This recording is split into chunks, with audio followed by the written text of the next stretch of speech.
welcome, a very warm welcome to all of you, and thank you for your time on a Saturday. So, this is our fifth masterclass in our Masterclass for Good series. In today's session, we are delighted to have Varshini Murali from Tech for Good, who will demonstrate to us the power of technology in better fund management. Tech for Good is a 15-year-old social organization, and its aim is to strengthen the technology capabilities of nonprofits and social organizations through tech solutions, digital capacity building, and mentorships. Varshini herself is the partnerships and fundraising lead at Tech for Good, and she is a master's in global education and international development from the University of Warwick. Before I hand over to Varshini, I would like to spend a couple of minutes on Seniors in Seva. So we were established as a trust in December 2022 and started by 5 batchmates from IRMA. So we have Nilima, we have Gauri, we have Devrajan, we have Prabal and myself, who are the first 5. And I'm happy to tell you that, our team has increased. We also have Deepak, we have Prashant, Malini, Asta, Abhijit. So we're all a growing team. When we started Seniors in Seva, we had a shared vision that we want to harness the talent, or rather the underutilized talent of senior professionals for the social sector. So as people retire or they are near retiring or have more time on their hands, we didn't want to let their talent just go underutilized, and we said I'm sure there are a lot of committed people who are able to give pro bono skills to the social sector. So with this idea in mind, we started Seniors in Seva, and I'm very proud to say that this idea has taken a firm footing. After nearly 3 years, it's going to be 3 years in December, we have nearly 100 volunteer experts that have signed up with us, and they offer their expertise pro bono to nearly about 15 social sector organizations.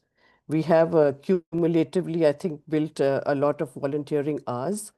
We have maybe about in total probably 3,000 worth of volunteering hours that have been given. In addition to that, one of our flagship programs is the Independent Directors Program, which is in collaboration with NAFPO. Over here, what we do is that we get volunteers as independent directors to sit on the boards of farmers' organizations as advisors and mentors. So they help these fledgling organizations in capacity building, teaching them how to do financial compliances, how to conduct board meetings, how to conduct their business. And this has really taken off well. Right now, I think we've got about 60 organizations that have signed up with us, and the number is growing. I'm also very happy to say that we've also received a funding grant recently, and we're very excited of taking it forward to strengthen our programs. So with this masterclass, which we also do every quarter, our aim is to try to democratize knowledge sharing. And so every quarter we have a new speaker that comes and talks about something that's relevant to the social sector. So with this, sense of joy and optimism, I would like to hand over to Varshini. Her session will be for about 50 minutes, and then we will open up the forum for question and answers. Our keynote and the vote of thanks will be given by Devrajan. And of course, all our team members are there, and they will also be helping me with the question and answers. और अगर आप अपने questions Hindi में, मराठी में, Telugu, Tamil, whatever language you're comfortable with, please feel free to ask the questions in those languages. And we will, of course, request you to put your mics on mute right now. But and you can open up the mics, or you can type your question on the chat box. So with this, I'm going to now hand over to Varshini. Varshini, please go ahead. Thank you so much, Sonia. That was a lovely introduction, and we've always also, as an organization, been a fan of Seniors in Seva's work. So we're incredibly grateful for this opportunity, also to meet such lovely and interesting, social sector development professionals and nonprofits here as well. So I hope I'm audible. Otherwise, I could speak a little louder. Yes, you are. Thank you so much, Sonia. Okay, so welcome to a session on all things fundraising and tech. It is lovely to have you with us on a Saturday afternoon. And I promise to keep things engaging and interactive as much as possible. Now, of course, you all must be wondering why it's important to understand tech to do fundraising. So, this session is purely focused on how fundraising workflows are improved with a cohesive open source system, which will be proved to be efficient and effective for your fundraising needs.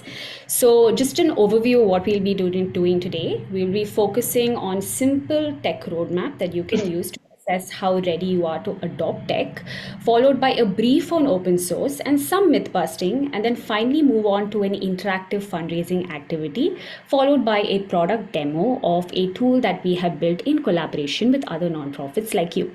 So don't worry, we understand this is a mixed crowd, so there won't be much of tech jargon. We do not want to overwhelm you, and even if you don't understand any particular term, we have our senior engineer Chandru here on call with us, so he would be able to beautifully break down any technical concept for you in simple terms. If you have any questions, this is a safe space, so please feel free to drop any queries you have on chat, and we'd love to take it during the Q&A session. So let me talk about Tech for Good community and who we are. We've been in this space for about 7 years now, and our very first question was, how do nonprofits figure out which tools actually are right for them? So we started with the basics. What resources do nonprofits actually need to adopt tech? You can go to the next slide. Do they even have the internal tech capacity to run these tools? And do they have the budget to not just buy, but also use tech effectively? So we began with capacity building programs. And at first, we worked with proprietary tools and helped nonprofits figure out whether they could get discounts or special rates so that they can actually benefit from them. But we quickly realized that a lot of these tools that were built for nonprofit workflows weren't built for nonprofits workflows, and they looked good on paper, but they didn't fit the day-to-day realities of our sector. And that's when we pivoted. So now instead of just adopting tools, we focus on building nonprofit tech. So especially tools that improve operational efficiency. So just again, like Sonia mentioned, I am Varshini, the fundraising and events lead at Tech for Good community, and I'm really excited to have you here to talk about how technology can transform your nonprofit operations and fundraising processes. Just a quick brief, we have had about 6 sessions so far on fundraising and tech called Feng Shui, and maybe a few of you have been part of that session as well. So for us, why we call it Feng Shui, it's a smart wordplay on Feng Shui. So it's about bringing balance and flow to fundraising. We all know how extremely strenuous and how overwhelming fundraising is. So we want to bring that flow in fundraising using the lens of tech. It is a space where we will unpack your real roadblocks, share real wins, and explore real solutions, all through the lens of tech.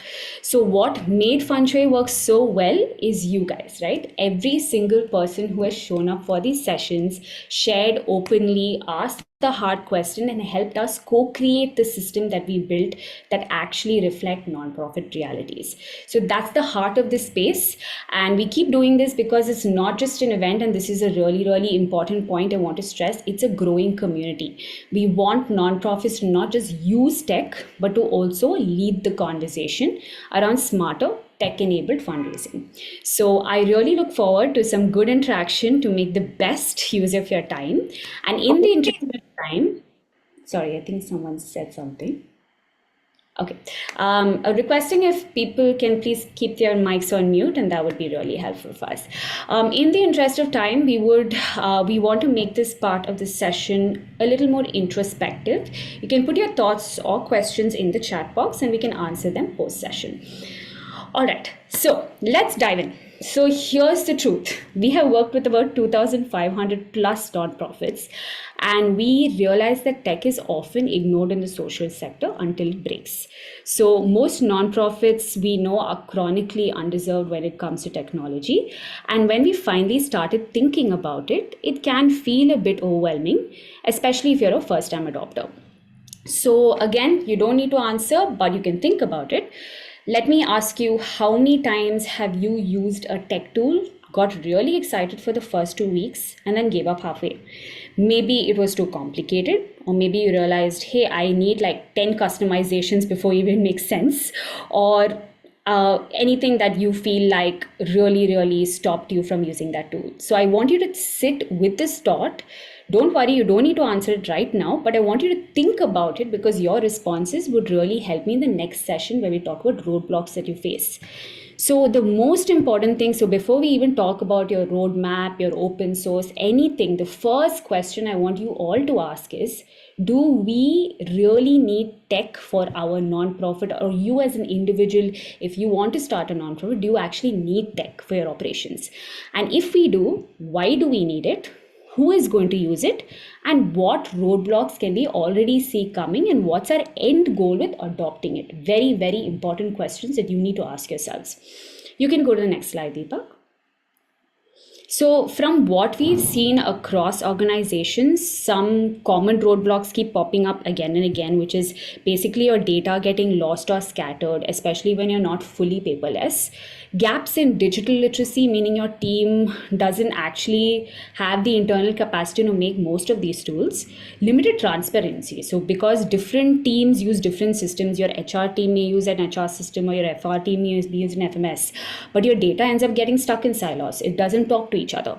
And of course, the classic, as nonprofits, we know that resource constraints, small budget, and too many manual tasks. So these are some things that slow you down. So sometimes nonprofits do invest in tools that were never built for them. So you spend more time and more money consuming, and even then it really never fits your workflows. So I want you to take about 10 seconds right now and write down maybe one roadblock you've experienced in your organization. Just one. You can write it again, you can write it in the chat box, or keep note of it, and we can come back to that note as we move forward, and you can share. Next slide. Great. So what is the hidden cost of these roadblocks? So here's the thing, right? These roadblocks aren't just frustrating. They're extremely expensive. So if your data is unreliable, your decisions are going to go wrong.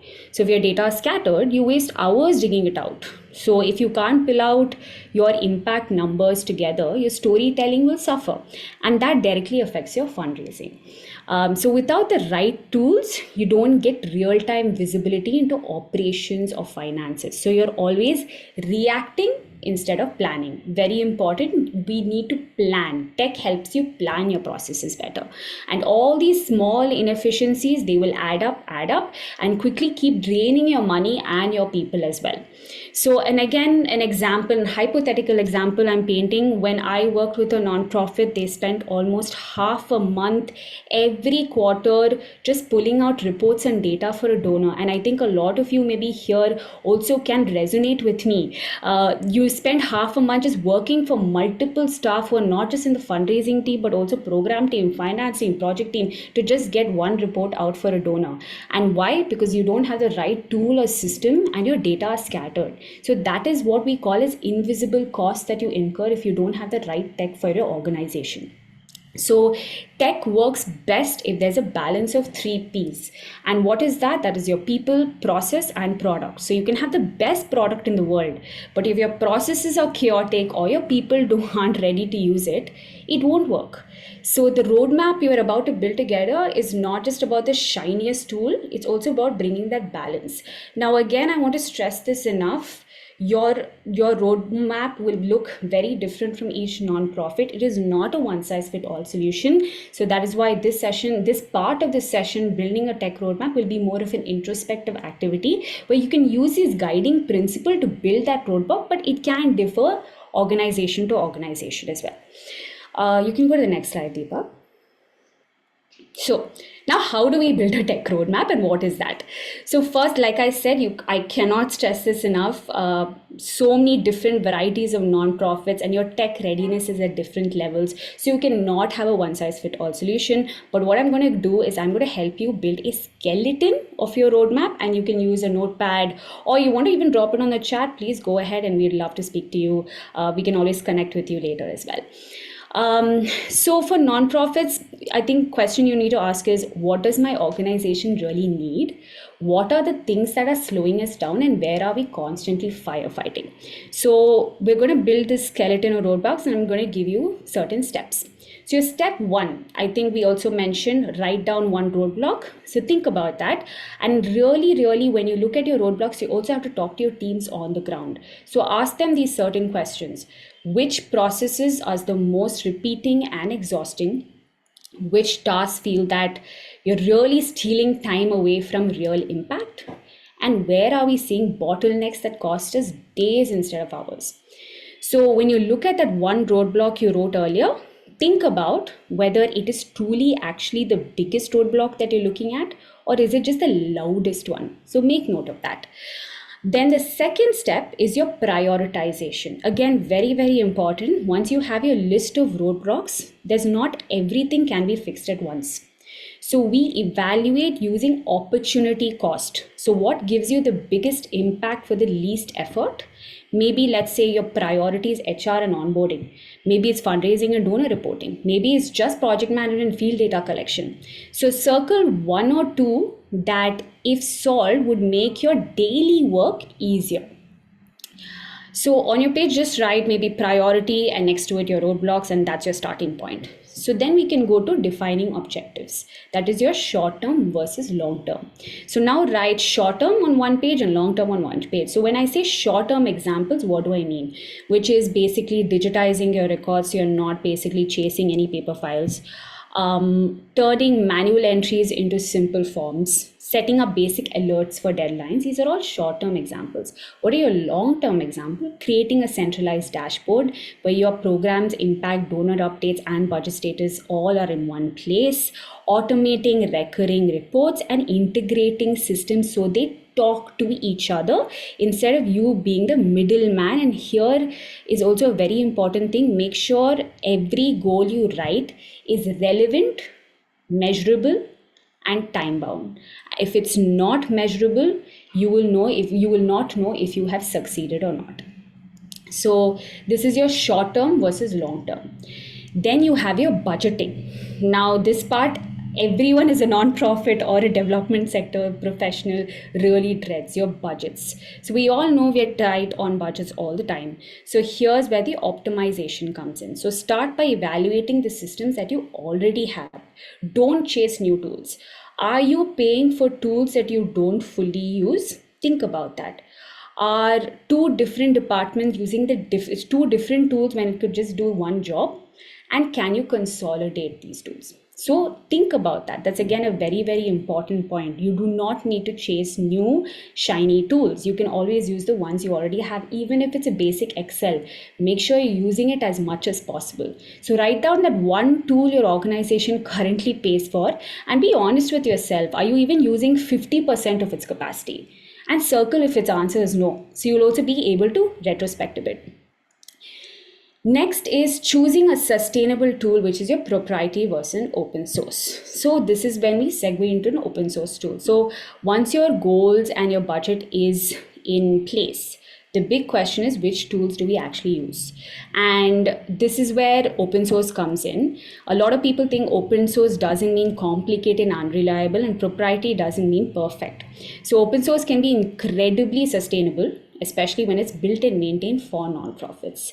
So before I go into the open source bit of it, I want to just pause here and ask if anyone has any questions or thoughts they would like to share on anything they felt the this roadmap has helped in maybe changing, any thought you had. And if no, we can move on. I think, Varshini, what we have seen in Seniors in Seva itself is that we actually created, we are far from this, but we've been talking a lot about what are the pain points in our organization, and access to technology definitely was like there was one person who's really good at tech, but then that information that he used to put in, nobody else had access to it. So, to have that speedy access to technology was something which we've been saying that, okay, we need then to have some kind of technology which is easy for everyone to access and, and use. And we need this all the time when we're doing annual reports. We need data extraction from, from that. So those are the immediate things that come to mind. Maybe the rest of the team can also add a little bit on what I've said. Yeah. Yeah, absolutely, Thank right. And you. that's where we are thinking about that prioritization angle, Sonia, is so important for you. Because again, you Yeah. are starting off with your tech roadmap. This you're still at Yeah. step one and two. You've not crossed long-term, short-term goals yet. You're still looking at the short-term goals. So when Yeah. you Yeah. look at, you know what your roadblocks are, you know that you don't have the internal tech capacity. So Yeah. that is one of the main priorities that you have to look at. What are the simple tools you can use? Again, Yeah. open source is a Yeah. great example of that because all open source tools are customizable and extremely easy to use as well. So you have to also prioritize whether is project management a priority for me, is fundraising a priority for me, or is, Mm. let's say, basic field data collection a priority for me. And when you circle the main priority and then work around what are the short term goals and then train your staff accordingly in saying, hey, this is the priority. And like I said, you don't need fancy proprietary tools. Mm. Even a basic Excel like can work wonders. That's what we are big proponents of that. We do not put down any tools. All tools are very cohesive. You can, it's just a way of actually using them to its full potential, and that we always say. We don't want to say, hey, use this particular tool or this is the best tool. No, it's Mm. how much you use the tool to its best like ability. Again, when you use the tool to its best ability, you have to also see what your priority is. So that's a great point. Thank you so much, Sonia. I think Mm. someone has raised their Dr. hand. Dr. Geraldine, Yeah. if you can please ask your question. And I Okay, think, thank you. Thank you, yeah. Varshini. I'm glad I'm attending this program because definitely since I belong to, funds are always, if tough this to really get, to have programs. But the main object, roadblock that I'm seeing is older group, which are already entrenched in the ways the organization has been performing. Mm, And many of our staff or people we are working with in the organization are not really accustomed to transition into this kind of tech-based function. So, I mean, I find that quite difficult actually. To get the older staff or the groups that are sort of entrenched, the leadership or whatever, I mean, the difficulty is for them to adapt to the modern, technology where you don't really need so many people as such, but mm, you need a more functioning mm, of the organization itself, because we are older generation. I mean, and it's to get the younger people to take many of the tasks that we were performing mm. as older with the original objective and goals in mind, to transmit that to the younger generation. And I feel that is one of the difficulties we are facing, and I definitely believe technology is helpful. Yeah, for sure. Yeah. And see, that's again coming back to the main question that we always ask nonprofits to ask themselves: do we really need tech at this point? Again, I think in our first step, we talked about how you have to go on field, you have to talk to every team member and ask them what is the roadblock that you're facing. And let's say most of them say data management, then you have to invest in, let's say, a data management tool. And if you feel like, okay, this tool is extremely important for us, the internal tech capacity for that tool has to happen. So again, when you choose the right tool, it's so important to speak to your staff as well. So that's like your first step when you talk to, especially like you mentioned, your younger staff who work on the field. I think maybe you should definitely talk to them and ask them currently what is the priority and where they're really feeling the huddle or the hurdles that they have. Because again, when you talk about tech systems talking to each other, together, it's all if your teams actually talk to each other as well. So it is basically what would benefit your teams the most. So that is something that you can probably definitely maybe start with. Like I said, this steps or this timeline, I will also be sharing the presentation and the recording with Sonia as well. So you can also go back to this, see what steps are really relevant for you in the tech roadmap that we put together, and you can see also what really helps you there as well. And if you have any further concerns or questions, feel free to please reach out to us as well, and we would love to have a conversation and see what tools would be working well for you. All right, I think in the interest of time, maybe any other questions we can take later on. Thank you so much for very interesting insights. We can move on. Yeah. So before we go into myth busting about open source, can one person maybe either put it on chat or unmute and tell me what open source is?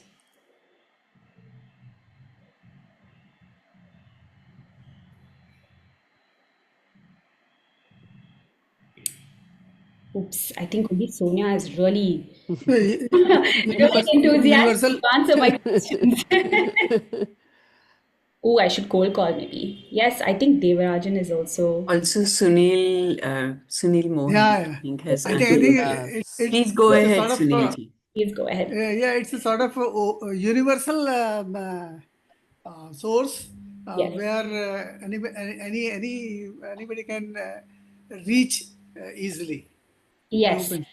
Very nice. Yes, correct. So at its simplest, when we say what is open source, it basically just means that your software's blueprint, which means your code for your software is open for anyone to see, use, and improve, especially in the developer and engineering community as well. So all your vulnerabilities are fixed much faster because it's a community built system.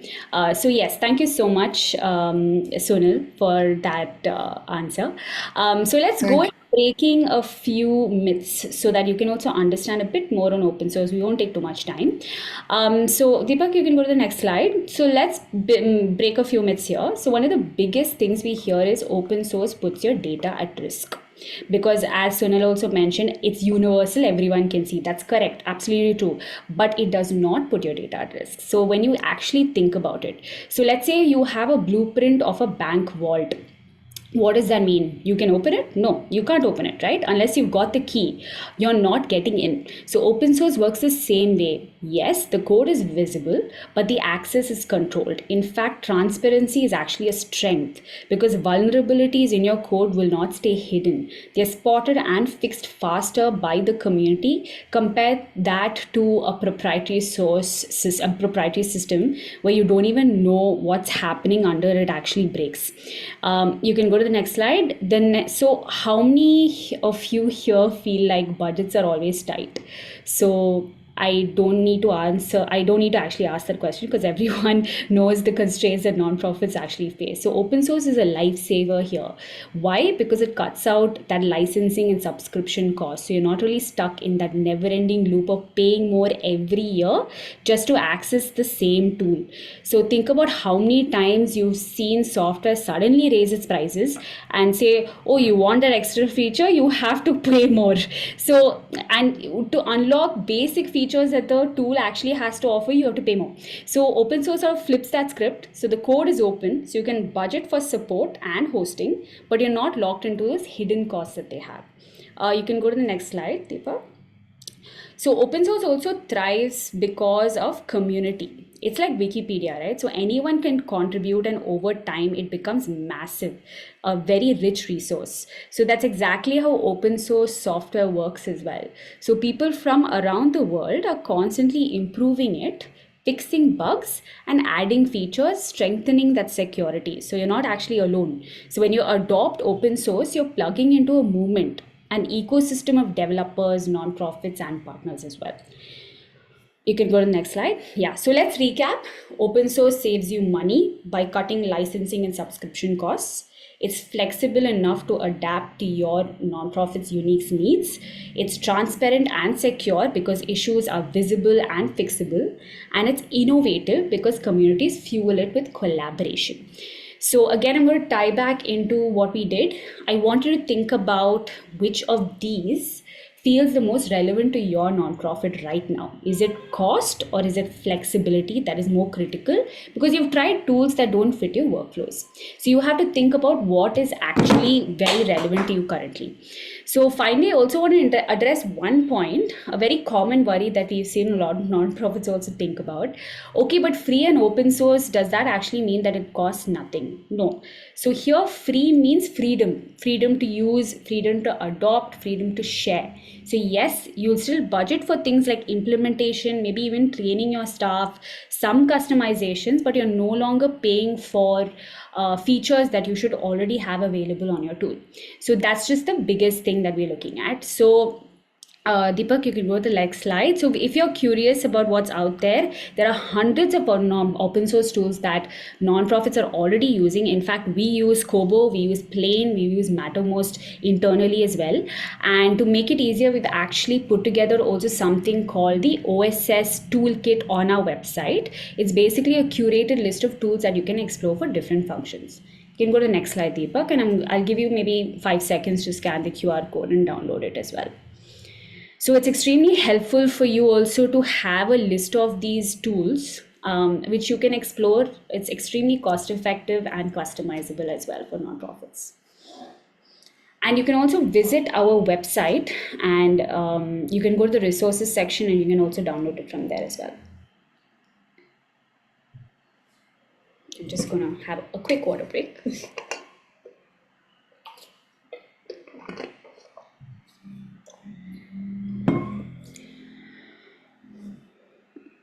I think someone has...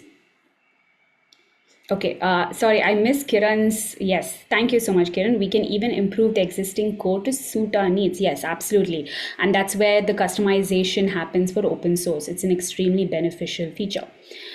Okay, great. This is the first section of our masterclass. I gave you a quick brief on the foundational tech aspect of it. Now let's go to Idli Stack. So Idli Stack is a flagship program and model that is built by Tech4Good community, where we build tech infrastructure for operational gaps within nonprofit in India. The fundraising management system that I'm going to show you is the first brick of that infrastructure, but we also have something very, very interesting brewing in terms of cloud storage as well, optimizing your cloud hosting activity. So if you scan this QR code, you will be taken to a very, very simple Google form, which asks you very basic questions, and we would love if you could also write down or choose those options, and my colleague Hazel from the partnerships team will reach out to you and speak about tech infrastructure a little more as well. We can go to the next slide. Great. So I'm going to give you a journey of what we built and how we're doing the fundraising management system. So we started to build individual data management systems for organizations last year. And within 8 months, we received about 370 requests. And 50% wanted a donor management system. So while we were speaking to nonprofits, we also understood their requirements for this system. We realized there is a scope here to standardize these systems, and there is a larger gap that lies here. One is not just about funding gaps, but also data that informs your fundraising. So when we started deep diving into this very, very essential core vertical for nonprofits and actually spoke to them, we spoke about what improvements they would like to see, and when does an organization cross this operational barrier, and when they should adopt a tech system. Again, there is an assumption that only larger organizations need software, and we were actually quite interested to see that a lot of smaller organizations that have an average size of just 10 people also requested for a donor management system, because they wanted to establish that structure for fundraising within their organization. And as they scale, they also wanted to see putting a process in place would be much easier and effective through technology. So because that established also that uniformity in the way that people collect and organize their fundraising tasks. So here are some major improvements that a lot of teams wanted to see. One is understanding donor segmentation. So donor funneling and which stage your donors are in. automating reports and receipt generation. So there are common repetitive tasks that ensures your donor credibility. Saving time by automating these notifications for follow-ups, etc., would be very useful for them. Data accuracy and knowledge access as well. So when you look at employee attrition, especially in the fundraising teams, there's for sharing the latest update from a funder, or when is the right time to go back to them. What are the next steps in reporting tasks and follow-ups needed? So a lot of nonprofits usually operate with small teams, and often we see these shared responsibilities, and how pooling this knowledge among different team members was actually quite important for them. So these are some major improvements that we sort of wanted to look at. And that's when we started building out a fundraising management system.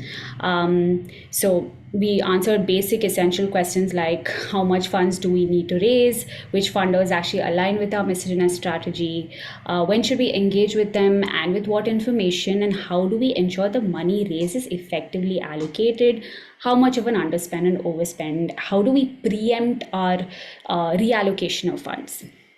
Now, let's take a step back from me just constantly rambling about foundational tech at fundraising and do something quick so that everyone can also get a little interactive and awake.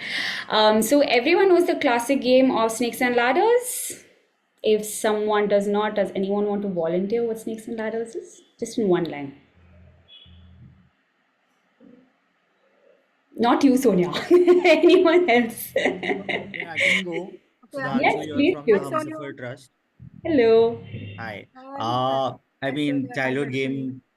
Oops, I think there are two Oh, people. it's okay. That is No, it's okay, absolutely Amita. fine. You'll definitely get a chance to be. We're doing a proper interactive activity, No, so please no, no, get no. Sudhanshu. No Yeah. Okay, problem. sorry. I'm not sure who the other person, but apologies. Sudhanshu, you're from the Humsafar Trust.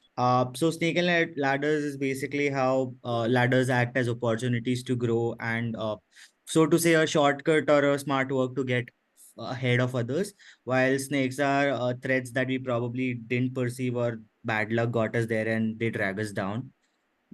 Beautiful. That's actually the perfect explanation as how I'm going to tie this into the fundraising management system. Thank you so much for that. Again, from a process point of view, when you think about snakes, these are your roadblocks that you have in fundraising and challenges that slow down your fundraising journey. And ladders, on the other hand, is represented in efficient processes that propel you forward. So we're not obviously going to play snakes and ladders because then the session will go on for 2 hours. But it's an interesting game. So anyone has any ideas, you can always email me or message me, and we can talk about it more. So let's walk through. What I'm going to do is let's walk through a few scenarios together. I'm going to give you one scenario. We're going to make it 2 scenarios, and I want it as engaging as possible. This has been a fantastic hit with all our sessions because fundraisers love to talk about what is going wrong in fundraising and what they really want right. So let's use this space to just talk about what you would like to see in your fundraising journey be, what are your snakes and what are your ladders, or even just something that you have noticed in other organizations as well. So I'm going to give you a scenario, and I want people to raise their hand and maybe give me a few snakes or a few ladders that they can foresee in that situation. You can go to the next slide, Deepak. We can go to scenario 1. Okay, you have multiple potential donors interested in funding your initiative, plus a few funders considering, few of them also in the pipeline, considering support for multiple programs your nonprofit runs. Now we want to secure funding through a donor pipeline without losing momentum. So, momentum is everything for funding. So, what do you think would be snakes here, and what do you think can be ladders here?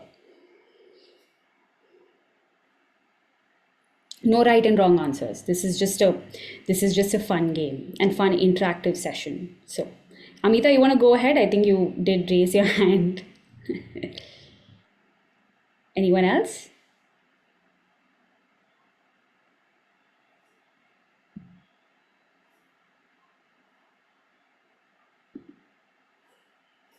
So everyone thinks that they do not have snakes and ladders in their fundraising journey.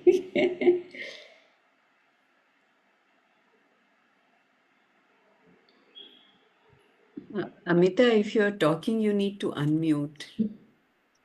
No, I'm actually reading and trying to process the whole, what exactly, but Okay. not JP really the has answers. mentioned a snake. Okay, snake, missed timelines, fantastic. Yes, correct. Again, when you want to when you want that moment to keep going, sometimes you miss timelines. You don't have enough reminders to send a particular report to a potential donor, so you miss timelines. Thank you so much, JW. Anyone else? Yeah. Yeah. Actually, I did think of one snake. When you say multiple potential donors interested in funding, I'm sure these potential donors also are interested in funding other projects. Yeah. So, how do we get them to our project specifically? I mean, Yeah. I'm sure they're not there. Oh, Amita, please come. I have the money for you. Yeah, I'm absolutely. sure they're doing it for several other projects. So that might become a challenge. Yeah, I think that also comes with customizing your engagement with the donor. So, this donor, let's say, for example, we have a donor that funds tech capacity building sessions as well as climate and conservation. But what do you feel would be a better fit for that donor? Now, that again comes into the potential pipeline that you build. What is the relationship that you have with the donor, and how you can actually, and what is the budgeting for that particular proposal that you put together? So there are also some things where you have to also look at what thematic areas they fund a lot more. Maybe this particular funder funds like the climate aspect a lot more. So that's where your proposal has to go through. So also understanding which projects are there. So, but that's a great point, Amita, especially when you're handling multiple thematic areas and multiple programs. It's a great point to say.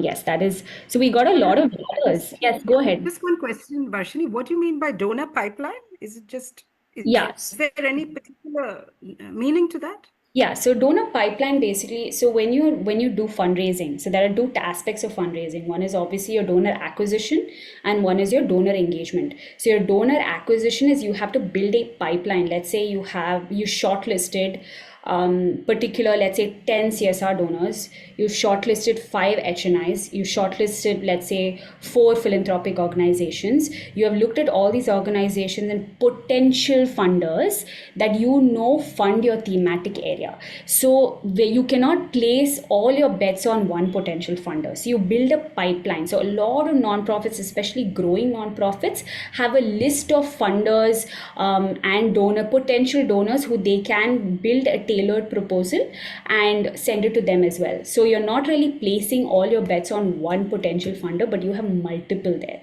So that is building your pipeline. So you're always on the go. You always know, again, that is where fundraising management system is so important, because how do you keep track of this pipeline? There are so many. Let's say I know an organization who have about 150 to 200 potential donors on their acquisition list. So it's very, very comprehensive. And as you scale up as an organization, your donor pipeline will increase and increase and increase. And that's when you need a management system as well. More importantly, when you are also at a starting stage is also when you need a management system. How do you actually organize that? So that is what I mean by a donor pipeline. Thank you so much for that question. I think it'll be very helpful for everyone. We got quite a few responses on chat, Ashley. We've got lots of ladders. Wow, I've not actually experienced so many ladders. Capability of present attractive pitches, absolutely. Qualified donors, people already interested in your work. Okay. Focus on relationship building, like sharing access stories, absolutely. I just want to understand from JW, what do you mean by qualified donors? You mean donors who you are sure about conversion, or is that what you mean by qualified donors? Or So qualified is basically when you have a potential donor, you're saying that the person is a potential donor based on probably some kind of alignment of theme or intent or interest. And then you engage with that person and lovely. you have a dialogue.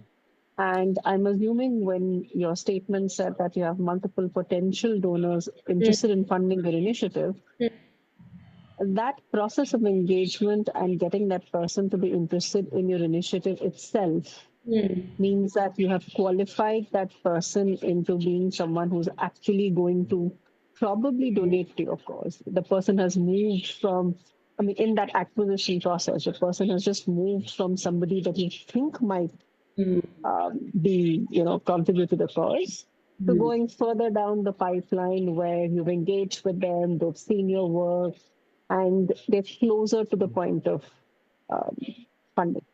Lovely. I think that's a great point.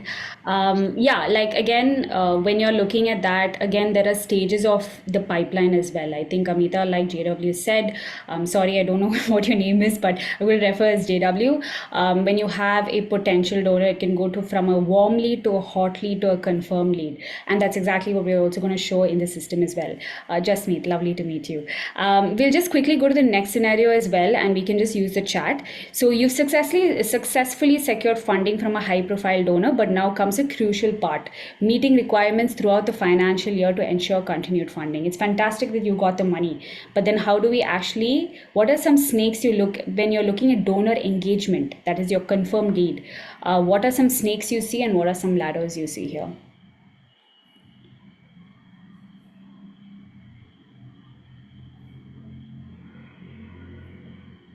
You can drop it on the chat as well. Adherence to the plans that we have submitted to the donor. Absolutely. Very nice point. Again, when you write up an MOU, you have certain goals and milestones that you communicate and you've budgeted for with the donor. And we have seen a lot of nonprofits who do not adhere to that and have also potentially lost funding because of something like that. So that's a great point, Devarajan. Thank you so much. Anyone else? What do you think? Yes. Hello. Yeah, go ahead. Yeah. So sometimes there are high expectations from the donors, like they ask lots of detailed reports, frequent reports also, and sometimes it is beyond your team's current capacity. So that might be one of the hurdle or one of the snake. That's a great point. Yeah, because a lot of organizations also, when they start off, the fundraising is mostly done by co-founders or maybe one or two people. And that's when your bandwidth issue again arises where you don't have enough people to put together those reports and those demands, that growing demands from donors also that come in. We got another snake as well. No clear alignment or expectations set for engagement communication. Yes, absolutely. I think communicating with the donors correctly. Now, it's a very important point, at least as me as a fundraiser, I have realized that donors are not anymore, they don't want to be called donors, they want to be called partners in your program. So it's now they don't want to be looked at as a money giving machine. They want to be part on field, looking at reports, seeing how they want to be part of the bigger impact that you create. So donor engagement has become a lot more tricky over the years. Absolutely. And regular report, utilization certificate, and execution of commitment. Any snakes? Change in context that impacts the program and hence impacts the outcomes that are aligned on. Absolutely. So when you look at a CSR donor, for example, they have certain mandates that they have to follow. So sometimes they try to also change the, come in and say, okay, you know what, you need to change this part of the program. So a lot of those kind of snakes also do arise. But thank you so much. These are lovely points. In the interest of time, I'm going to wrap up this part. But if you do want to talk to me about fundraising, please do reach out on LinkedIn. I love to have a conversation and we can always get that going. So we can move on to the next part. We've got one more snake. Okay, diversion of funds beyond expectation. Okay, great, absolutely. That's also a very nice point. Also, establishing those clear expectations with your donors are very important. So we'll see what the point of this exercise was. Sorry, just give me, sorry, I can't see the screen. You can go to, just press the next, press the next one. Yeah, there you go. Perfect. So looking at this board, you probably wouldn't think about snakes and ladders, right? When you picture your fundraising journey, but actually when you break it down, fundraising has three major functions, which is your donor acquisition, engagement, budgeting, and compliance as well. So now imagine if this board represents an open source fundraising management system. The one key difference here, no snakes, only ladders. So a smooth, efficient, and simple workflow that seamlessly guides you through every function in fundraising. No roadblocks, no frustrating setbacks, just a system designed to keep you moving forward. And that's what we've designed. So I'm going to give you a quick walkthrough of the product that we built, a fundraising management system that you built. Like we mentioned, if you do really feel like, hey, I need a tool for my fundraising journey, we are here, we've got you covered, and I will be giving a quick demo. I request if you can please, Deepak, if you can please probably give me, can you stop sharing and I will share my screen. Just give me a minute.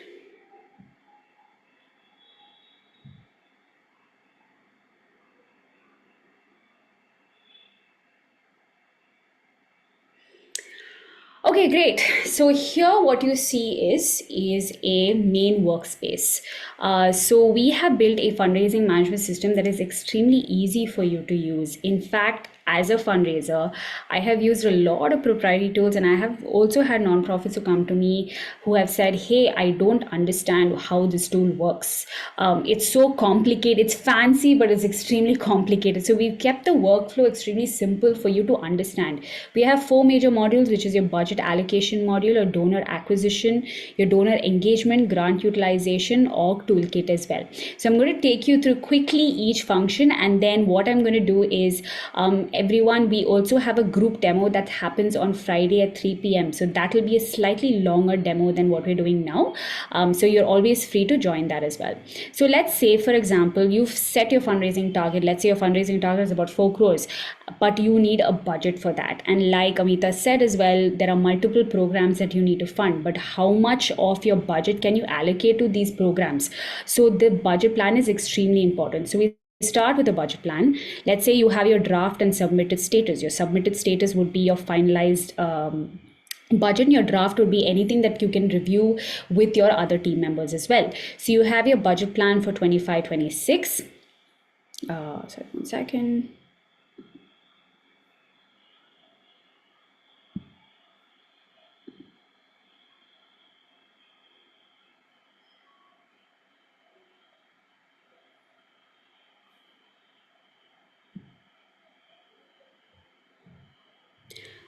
Can you please confirm if you can see my screen? On the screen. Oh, okay. No, now we can't. Now we can't. Now we can't. The screen is gone. You can't. Only you. It was, we were seeing it earlier. Okay, just give me a minute. There is a network issue. Just give me 1 minute. Thank you.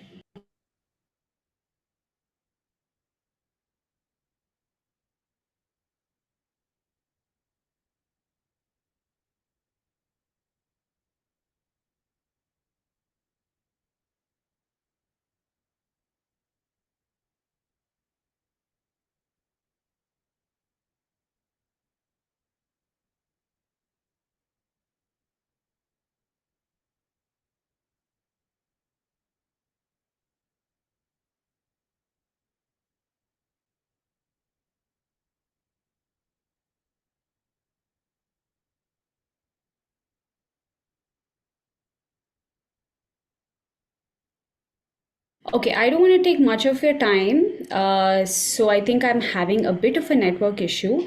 I will do one thing. I will present my screen for the demo video that we have put together, and we can probably watch that since it is, sorry, I'm having a bit of a network issue at my house. So just give me a minute. I'm going to share that.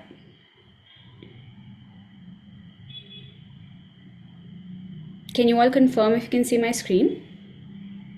Yes, we can Yeah, see. we can see. We can see now. Okay, perfect. Real measurable change. But behind every impact story is a storm of spreadsheets, frantic follow ups, and funder fatigue. Fundraising is often a maze of evolving budgets, scattered records, last minute grant reports, and many missed opportunities. Introducing the Fundraising Management System by Tech4Good Community, an open source system built for nonprofits with the help of insights from 100+ nonprofit leaders. From budgets to donor tracking, It's your fundraising command center. Simple, powerful, and made for your reality. Every feature of the FMS solves a real problem and gives you a 360-degree view of your fundraising journey. From planning your annual budget, building a pipeline of funders, maintaining all donor information in one place, tracking multiple expenses, and generating audit-ready reports in seconds. You can plan your annual budgets with clarity across departments, geographies, beneficiaries, or programs. Because when you plan better, you spend smarter. FMS helps you categorize and structure your fundraising pipeline in automated workflows. You can track the entire history of a lead, manage compliance documentation, and turn intent into commitment. No more lost opportunities. FMS ensures you stay on top of every donor relationship by managing grant agreements, tracking tranche details, and scheduling reminders all in one place. No more missed follow-ups, no more lost paperwork, just consistent, informed engagement. Ever struggle to explain to a donor how and where their funds were spent, or how an activity is aligned with a budget? With the FMS, every rupee you spend is accounted for. You can link expenses to specific grants and budget items, helping you improve transparency and simplifying future audits. From rupees 2,000 to rupees 2 lakh, every expense is traceable. The Organization Toolkit acts as your secure vault for regulatory and compliance documentation so that you are audit ready without panic. You can upload documents such as FCRA, CSR registrations, and more to track their expiry or renewal dates. FMS allows you to set alerts with ease so you're never caught off guard. What if you had a clear view of your budget and spending all in one place? FMS makes it possible. With dynamic dashboards and real-time reports, you get instant access to the metrics that matter most. See where your funds are being under or overutilized, spot trends and catch gaps before they become problems, and adjust your strategy right when it counts. The reports and dashboards in FMS don't just show you the numbers, they help you stay agile, make smarter and faster decisions, all without spreadsheet gymnastics. FMS is designed for collaboration with clear user roles and permissions. Whether you're the fundraising lead, finance manager, or program head, FMS keeps everyone on the same page. FMS empowers nonprofits to fundraise more strategically, operate more efficiently, and make a bigger impact. So, are you ready to transform the way your nonprofit fundraises? Get in touch with us for a personalized walkthrough and see how FMS can be your partner in purpose.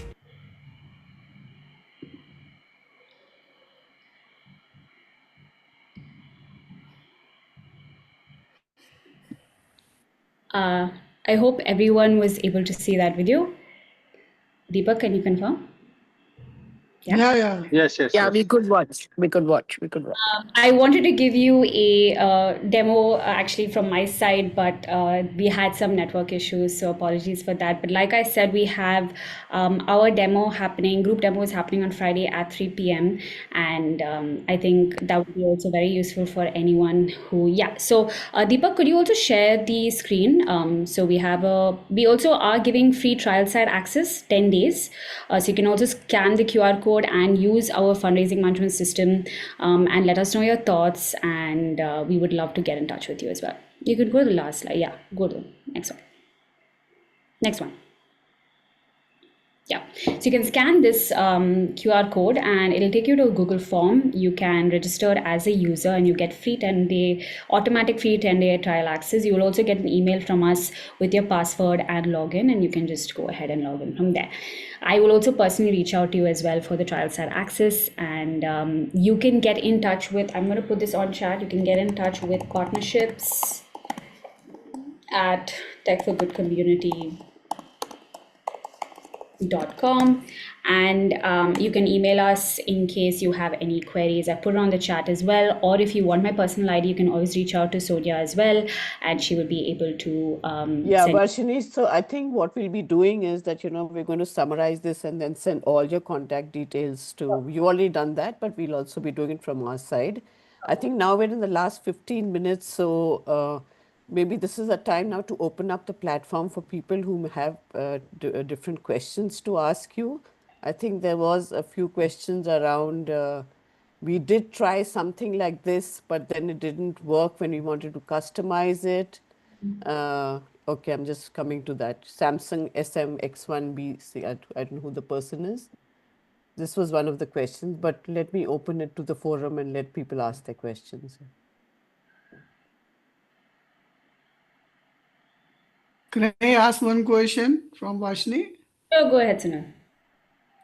Yeah, ma'am, you said that budgeting and then donors to approach donors for the funding. Okay. I apprehend unless you have the funds in your pocket, money in your pocket, how you will decide how will you budget the things? Yeah, I mean, First, you know that how much money you are having, then only you can go for budget. That this amount is allocated for this purpose, this activities, and then to reach to your goal. So here you are saying that you first budget without knowing how much money I have in my pocket, yeah. So and then going for the achieving the goals with various activities. Is it like this? So usually, Sunil, from what we've noticed from nonprofits, and we worked with them as well, a lot of them, what we do is they, when you say budgeting, also when you're looking at your donors, to even get money, you need to draft a proposal. To draft a proposal, when you write up a proposal, you also have the amount that you're going to propose to the particular donor. So to know how much you want to allocate to a particular project, a lot of nonprofits have the budget in place, because they also have to assess how much of funds they have, how much of funds they've utilized, and how much of funds they actually need. So for that, you need a plan. So usually what we've looked at is following at least 80% of workflows from our user research with nonprofits. Of course, that 20% can differ. So Sunil, maybe you do it in a different way. But like a lot of nonprofits that we have personally spoken to and built the system out starts with a budget plan and a fundraising target, and then goes into, okay, these are the donors that we want to reach out to, build that pipeline, and then they create that proposal and then go ahead in actually proposing a particular budget to that donor. So that's how they work, but you can also work as per your workflow as well. So the one thing about this system is that you can, usually they start with a budget plan, but you can directly maybe start with org details in your donor acquisition module as well. So it again depends on your workflow. So Sunil, happy to maybe take your question on another day when you join the group demo. We also have a product manager there, so she would also be able to help you with this question better. Okay. Yeah, thank you. Mainly, you are saying that this is 80-20 ratio. Yeah, 80% of the workflows that most nonprofits use, we have used in this system. The 20% will be customized to your own nonprofit. So we can't obviously follow all nonprofit workflows. We have seen common workflows across these nonprofits and follow that 80%. But still a 20% that is left to how you do your fundraising. So this is just how we have designed the system. But maybe you have certain customizations that you want, which we can always take up later. Yeah. Thank you. No problem. Sudhanshu has raised hand. Please go ahead, Sudhanshu. Just wanted to check. I scanned the QR code at the last. It asks me for something called account status, where the only option is created. Would you guide if there's a specific action before I submit the form? No. So have you already attended our session and created the form? No, I haven't. The Google Form has a question called account status, and the only option to select is created. Yeah, created. You can go ahead and choose. Okay, No problem. got it. Maybe Chandru, do you want to maybe take up that question? Chandru leads that part. I don't know if he's Yeah, on. you don't see any other options, right? If you just create it, just place it on that. Okay, That all right. works. There's just one option I've submitted. Thanks. Yeah. Otherwise, what I can do is Sudhanshu will also personally reach out to you for any queries you have on the free trial site access. I will reach out to you and I will give you the password and That sounds great. Thank you so much. no problem. Great. Anyone else has questions? I've just posted one in the chat. I missed. Sorry. Okay. Can you also help us with forming a proposal and budget plan? So currently, Amita, we are building a fundraising management system, but I'm sure there are a lot of tools that will help you with maybe formulating your proposals. So currently, the system will not help you with forming a proposal. It helps you in just managing your donor pipeline, like based on the question you asked. So there are multiple tools on the internet that you can use to help with your proposal writing. What I can do is maybe you can personally reach out to me on LinkedIn. I can maybe gather a few tools that you can use for your proposal writing, and that will help you also. And if you also want to explore the management system, that'll be a great way of combining that. Thank you. Check out Danveda. Danveda is one platform that you can probably check out for. I think they use a lot of AI tools for that, AI integrations for that. Yeah. Thank you, Jared. Varshini, there is a question on the chat about, using an open source software where, customization is expensive and the AMC doesn't cover, they don't come for attending to the, any glitches and all that. So Question. I'm not sure. Okay. I think I missed that question. So in terms of customization, so we have created the fundraising management system, of course, on open source, and the customizations again will be based on how much of that. Maybe after speaking to the engineering team and the product team, we'll also assess how many customizations you will need, and then we also have a per development hour cost for it. So in fact, your customizations will turn out to be much cheaper than paying, let's say, for these upgraded features on a proprietary tool, that maybe some features you don't need, but you need a particular feature. You'll be paying actually for the whole set when you don't actually need the whole set. You need only one feature. So as compared to that, your cost will work out much cheaper when you're doing open source customization, because that's the only customization you need. So in terms of that, the costing is a lot lesser. Again, if you want the pricing aspect, happy to get on call with you and we can discuss that further in terms of customizations and how much that would be on a development hour cost. Again, we can get on call with engineering and see if you want to customize the system further.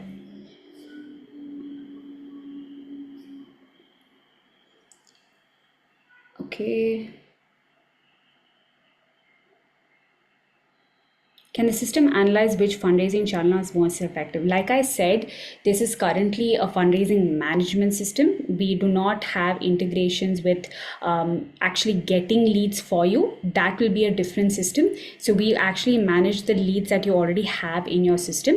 We also have a bulk import option where you can import all your data from a previous, like another system as well. If you download the report, you can just bulk import it into our system and use it to manage your data. So currently, we do not give you options on what fundraising channels you can use for your fundraising. Yeah. How does this link to finance systems like Tally? So again, we do not. So again, we all also know that a lot of nonprofits use Tally. We are very big on not reinventing the wheel. We know that a lot of nonprofits are comfortable with an accounting system like Tally. So what we do is on Tally, if you can download the reports, you can directly again bulk import it into the system, and that will automatically analyze the overspend and underspend you have, and that will be on your system as well. Thank you. Or Dr. Does it also help in manage individual donors? Yes, it does. We are yet to get into the retail fundraising aspect of it, but again, like I said, we are open to customizing it as well if you come and tell us your needs. But you can also upload individual data files. Yes, Sudhanshu, we do. So what we can do is, Sudhanshu, if you are very interested, you can join our demo on Friday at 3 p.m. and I will also be able to share the bulk import document with you so that you can also see how that's done. And if you don't mind me asking, Sudhanshu, what is currently currently the fundraising management system that you use? We right now don't have any systems in place. Pretty much a SharePoint kind of OneDrive mode that we have. No really tools as such. Okay, perfect. Then that's perfect because our bulk import option, especially when it comes to Excel, is extremely easy to use.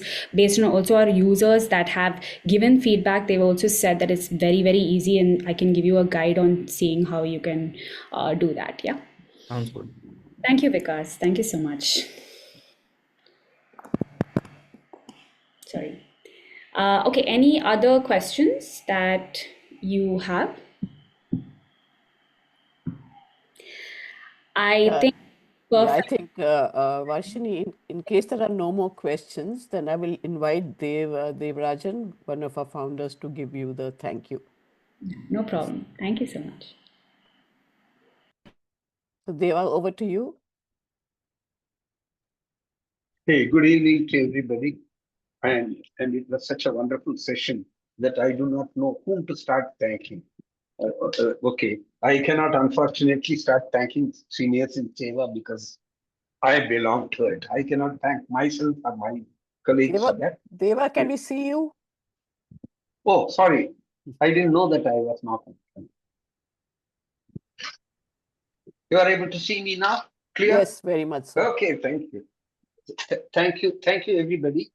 It was such a wonderful session, and I tell you, with such a short experience with the NGOs, most of the projects are linked to the fund management systems, but they would not even term it properly. That's what I understand. Now, this session threw a wonderful light as to how to manage the donor management or fundraising management system. In fact, 2-3 of our volunteers are working on this. I wish some of them had attended this program also. It's such a wonderful thing. And Varshini, thank you so much for the fluent and informative session that you had this thing. And all the participants, especially towards the end, the questions that people asked, they were all very relevant to each other, and it was useful not only to the questioner, but it is useful to everybody. And thank you everybody for being there. And thank you, Varshini, once again. Looking forward that this goes good for us as well as, and in seniors in Seva, we will be sure to implement this system very soon. Thank you so much. Thank you. Thank you, sir. Thank you so much. Sir, just one request. Can you put on all your, put off your videos, put on your pictures, because we're going to take a final picture of everybody there. So before you sign off, can we see everybody once? Nano us. Nano us. Yeah. There's no power here. Oh, there's no power. Okay. Whoever it is possible. Oh, there's Dr. Prabhu is here. I'm glad. Yeah, that's lovely. Yeah. Fantastic. Lovely. Gauri, are you taking the picture? Thank you. I'm taking. Okay. Thank you. We're so glad to be a part of this. Thank you so much. Thank you. And Dr. Geraldine is part of the same organization. Geraldine, okay. great that you joined in. Yeah. Thank you, Amita, for joining in. It was such a pleasure to see you. So Amita and I, we were together in the Delhi School of Economics, and I posted this session in our group, and there she is. Yeah, fantastic. Thanks, Sonia. And I think you're somewhere in Dubai, aren't you? Yeah. I live in Dubai, but currently I'm in Delhi. But yes, I do live in Dubai.